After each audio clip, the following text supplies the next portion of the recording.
বাংলা থেকে ইংরেজিতে ট্রান্সলেট করতে গেলে কিছু বেসিক জিনিস আমাদেরকে শিখে রাখতে হবে।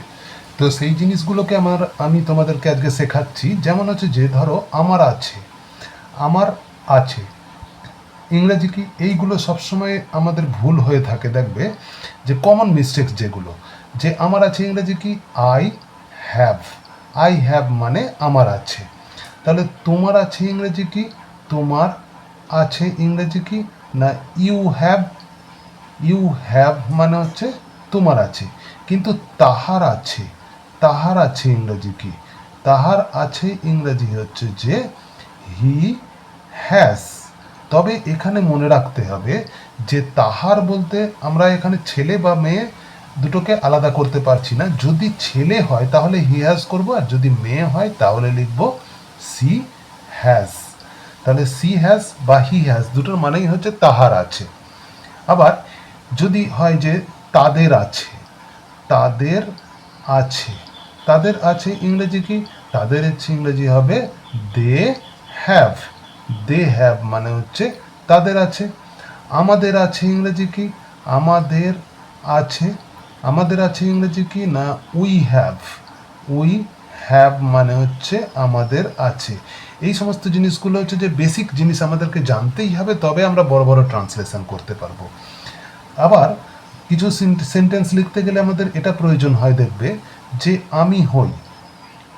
আমি হই, আমি হই ইংরেজি কি, যেমন আমি হই একজন ছাত্র।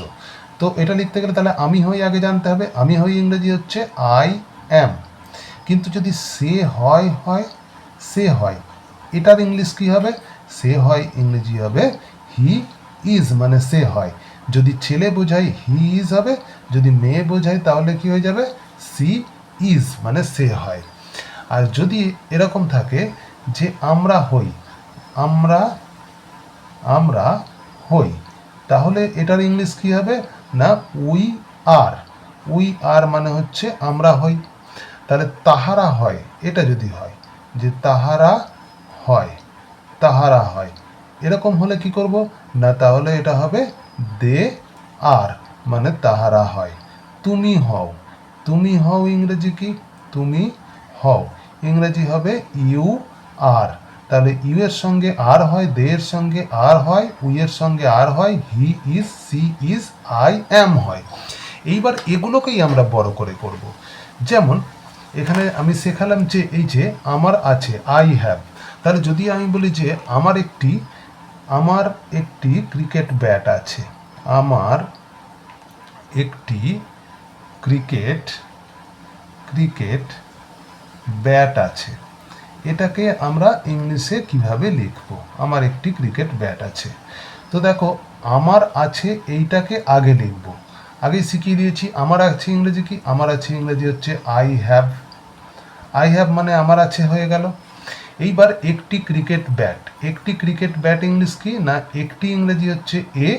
ক্রিকেট ব্যাটের জায়গায় ক্রিকেট ব্যাট লিখবো, খুব সিম্পল। দেখো কত সুন্দরভাবে আমরা শিখে যাচ্ছি যে I have a cricket bat, মানে আমার একটি ক্রিকেট ব্যাট আছে। তারপর যদি এরকম লিখি যে যে তোমার আছে মানে ইউ হ্যাভ, এই যে বললাম তোমার আছে হচ্ছে যে ইউ হ্যাভ, আর তার আছে হচ্ছে যে হি হ্যাজ। তাহলে যদি আমি লিখি যে তার একটি, তার একটি, তার একটি সুন্দর, তার একটি সুন্দর পেন আছে, পেন আছে। তো এটাকে ইংলিশে কিভাবে করব না, তার আছে এটার ইংলিশ আমরা জেনে গেছি। তার আছে ইংলিশ কি হি হ্যাজ। হি হ্যাজ মানে তার আছে। একটি সুন্দর পেন ইংরেজি কি a beautiful, a beautiful pen. তাহলে হয়ে গেল কি, দেখো he has a beautiful pen মানে তার একটি সুন্দর পেন আছে। আবার এখানে আমাদের আছে ইংরেজি কি, আমাদের আছে ইংরেজি উই হ্যাভ। তাহলে যদি বলি যে আমাদের একটি পোষা কুকুর আছে, আমাদের আমাদের একটি, আমাদের একটি পোষা কুকুর আছে, কুকুর আছে। তো এটাকে আমরা কিভাবে ইংলিশে ট্রান্সলেট করব, দেখো না আমাদের আছে এটার ইংলিশ কি না উই হ্যাভ মানে আমাদের আছে। একটি পোষা কুকুর, একটি পোষা কুকুর ইংরেজি কি? এ পোষা ইংরেজি হচ্ছে পেট, এ পেট, কুকুর ইংরেজি হচ্ছে তো আমরা সবাই জানি ডগ। তাহলে we have a pet dog মানে আমাদের একটি পোষা কুকুর আছে। এইবার এখানে শিখেছি যে আমি হই, তো এখানে আই অ্যাম মানে আমি হই। তাহলে যদি বলি যে আমি হই একজন ছাত্র, আমি হই একজন ছাত্র, এটাকে ইংলিশে কিভাবে লিখব? না আই অ্যাম মানে আমি হই, আগে শিখিয়ে দিয়েছি আই অ্যাম। তাহলে একজন ছাত্র ইংরেজি কি? A student, a student. তাহলে আমি হই একজন ছাত্র হবে আই অ্যাম এ স্টুডেন্ট। এইবার যদি লিখি যে সে হয় একজন ক্রিকেটার, সে হয় একজন ক্রিকেটার, এটাকে ইংলিশে কি লিখব? না সে হয় ইংরেজি কি? সে হয় ইংরেজি হচ্ছে হি ইজ। তাহলে একজন ক্রিকেটার ইংরেজি কি? এ ক্রিকেটার। তাহলে হি ইজ এ ক্রিকেটার। এইভাবে যদি আমরা সেন্টেন্সকে ভেঙে ভেঙে সেটাকে আমরা ট্রান্সলেট করি, তাহলে দেখো কত সুন্দরভাবে করতে পারছি। তো ভিডিও যদি ভালো লেগে থাকে লাইক করবে, সাবস্ক্রাইব করে রাখবে চ্যানেল।